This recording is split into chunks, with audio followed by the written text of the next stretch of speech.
And welcome back, rugby fans, to Rugby411. As always, I'm your host. My name is Joshua Shibata, and a little bit different format for this video. We are now in the playoffs of the 2025 MLR season, and just like the season itself, the playoffs have been amazing thus far in just the first round.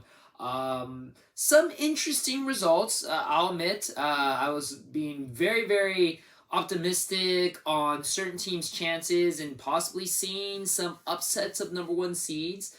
Unfortunately, none of that turned out, but still, really exciting set of games.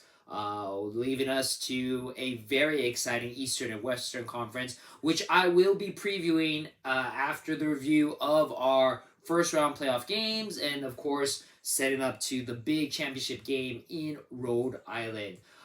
So again, we're going to do a little bit of different format. We're going to review the Eastern Conference games, the Western Conference games. Then we'll also do a preview of the Eastern and Western Conference Championships. Even though I'm no longer doing Super Bowl pick'ems per se, albeit to the criticism of a couple of my good friends. But I will still give you my thoughts on who I feel will go on to the championship game. So without further ado, let's talk about the Eastern Conference games. First, Chicago at SeatGeek Stadium. The Chicago Hounds hosting Old Glory DC, defeating Old Glory 27-16. This wasn't Old Glory's best game, obviously, by far. And Chicago, the trend has been this season that if you've had a bye, which technically Chicago has because they did not play at all in the last week of the season. Coming off of the bye, you're usually a little bit sluggish and slow. Not for Chicago. Granted, the first half, it started off pretty much just a kicking game, and a big shout out to both Jason Ewok Emery of Old Glory DC and the very talented Chris Hilsenbeck for Chicago Hounds. Chris Hilsenbeck was a perfect 5 for 5 off the tee, 12 points, which basically is almost half of the Chicago score. There is a reason why, and I'll also be doing a preview of this, that we just announced head coach Scott Lawrence of the USA Eagles announced his 32-man roster that will be preparing for our summer of rugby, as USA will be having quite a few test matches here in the United States, as well, of course, preparing for the Pacific Nations Cup, which, of course, leads to Rugby World Cup qualifications for 2027, which is super important for us. But again, Chris Hilsenbeck was announced as one of the fly halves. Congratulations to him. Well deserved because he's been having a phenomenal season, a big highlight, and a good reason why Chicago has made it this far and has gone beyond that to the Eastern Conference Championship. Again, first half was pretty much a kicking game. And then Chicago won by another guy who's been making a name for himself, Peyton Wall. Has been phenomenal, finishing up the season pretty strong. He didn't make the USA Eagles 32-man roster, but he is on the non-traveling reserve list, and I'll get into that as well. Big honor for Peyton Wall, first year in Major League Rugby. Easily a front runner for Rookie of the Year. He scored a try. O'Glory scored a try to come back. At the half, it was 16-10. Old Glory ahead of Chicago, but in the second half, it was pretty much all Chicago. Charlie Abel, former LA Guillotines, was able to score, as well as Nacio Pinculo, who hasn't really scored too many tries this season. But yeah, it was all Chicago second half. They punched their way back into the Eastern Conference Championship, where they will find a familiar face at the other end as we go now to New England, Veterans Memorial Stadium, where the New England Free Jacks hosted a very hot Miami Sharks going into this game. Unfortunately, it looked like the magic kind of ran out there. Interesting development. New England has the return of Dan Hollinshead, who, congratulations to the Hollinshead family. Dan Hollinshead just celebrated the birth of his very first child. That's why he had to leave the squad for the last couple of weeks.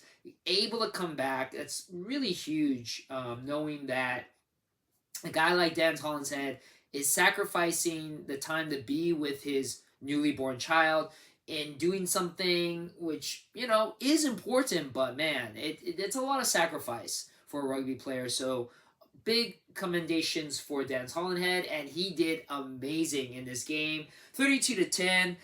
First of all, of course, shout out to Paula Balakana, who's had a phenomenal season, just behind Joe Mano for most tries scored in the regular season. But Paul Balakana scoring a try within seconds of the game starting. It was his 44th try of his Major League Rugby career, just 4 behind Rickard Hadding in the number 3 spot of the all-time list.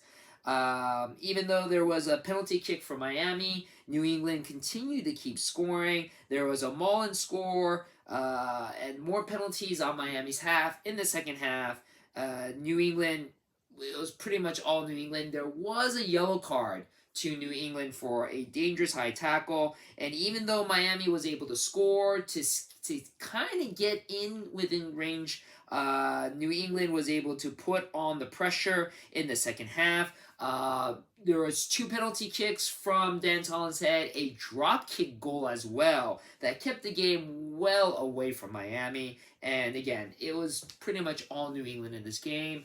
The Eastern Conference games pretty much lopsided, a little bit different from the Western Conference games, which we'll get over in just a second.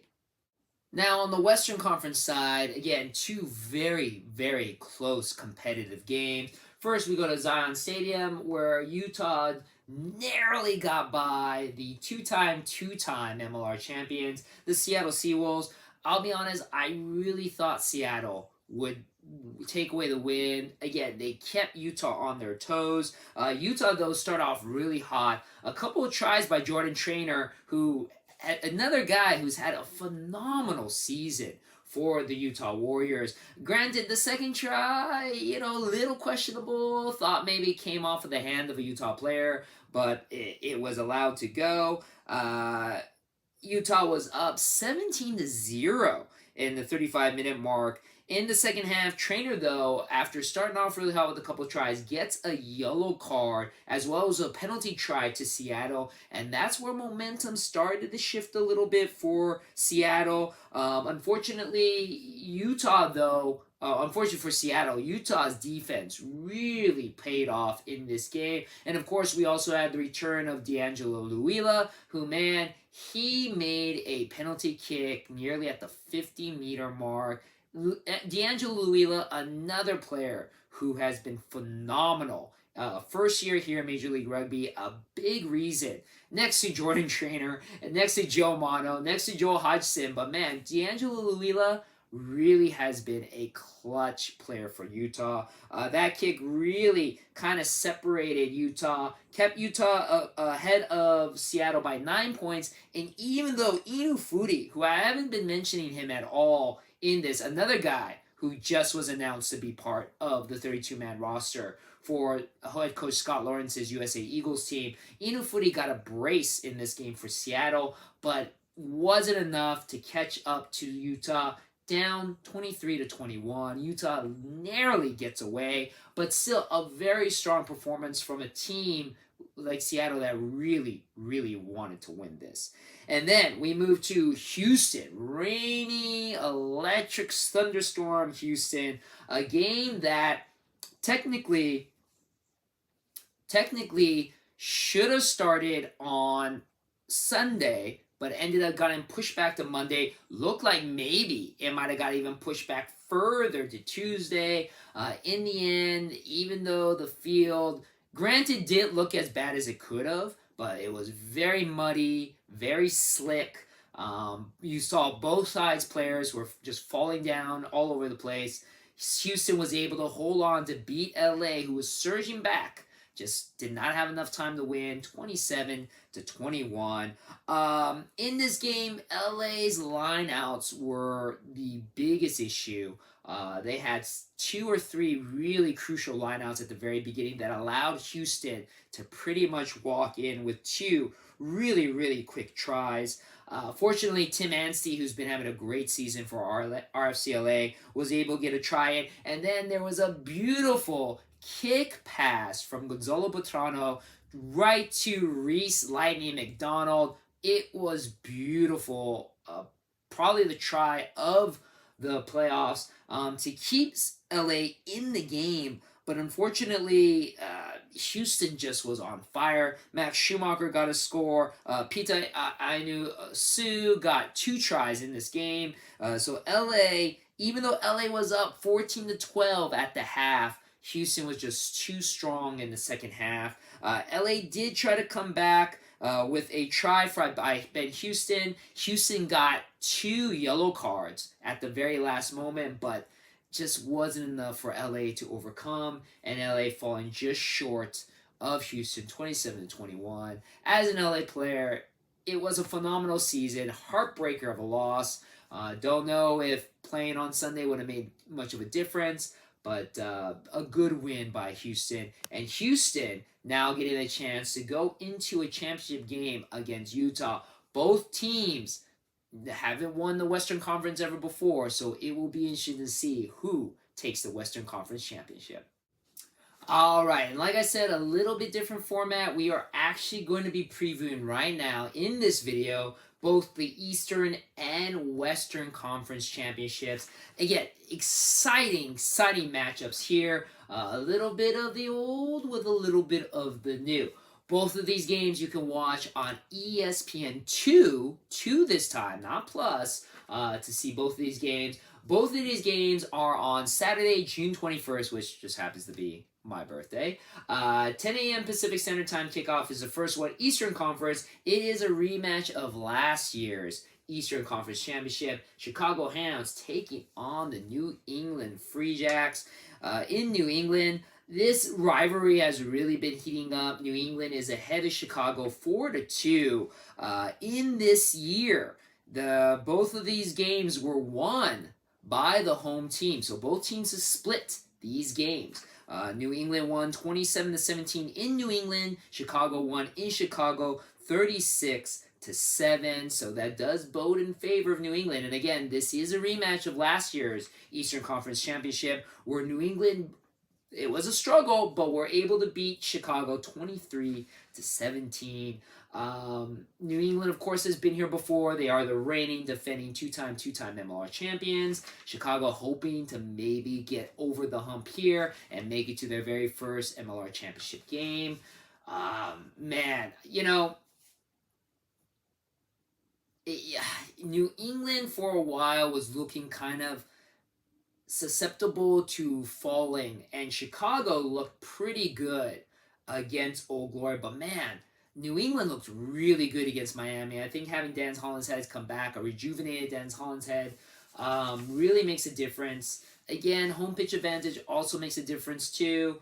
I really think New England has it in them to make it to their third MLR championship game in a row and possibly be three-time MLR champion.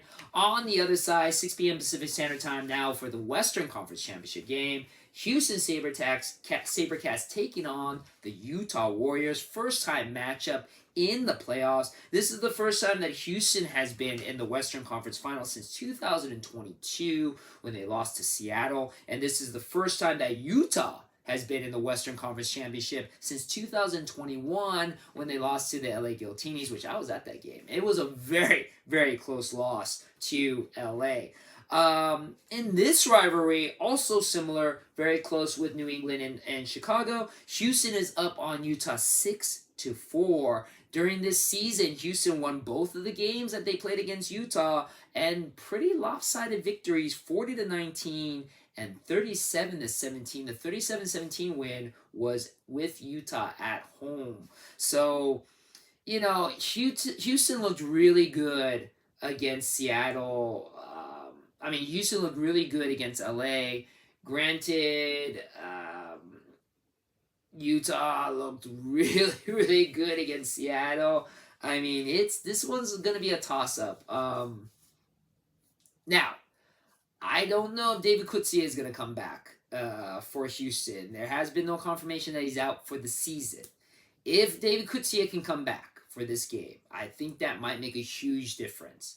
If not, I'm pretty much confident that Utah will walk away with the win here. and that would set up a Utah-New England championship game. First time that Utah's ever been in the championship game. Yeah, I mean, it would be interesting to see. I can definitely see both home teams winning and just how important that home pitch advantage is. But man, either way, again, if anything this season has shown us anything, these two matchups will be exciting. And don't forget, you can watch both of them live or on demand on ESPN2. We're almost there, guys. We're almost in the championship game. Of course, next week I will review these and, of course, talk about the big MLR championship game in Rhode Island at Central Bank Stadium.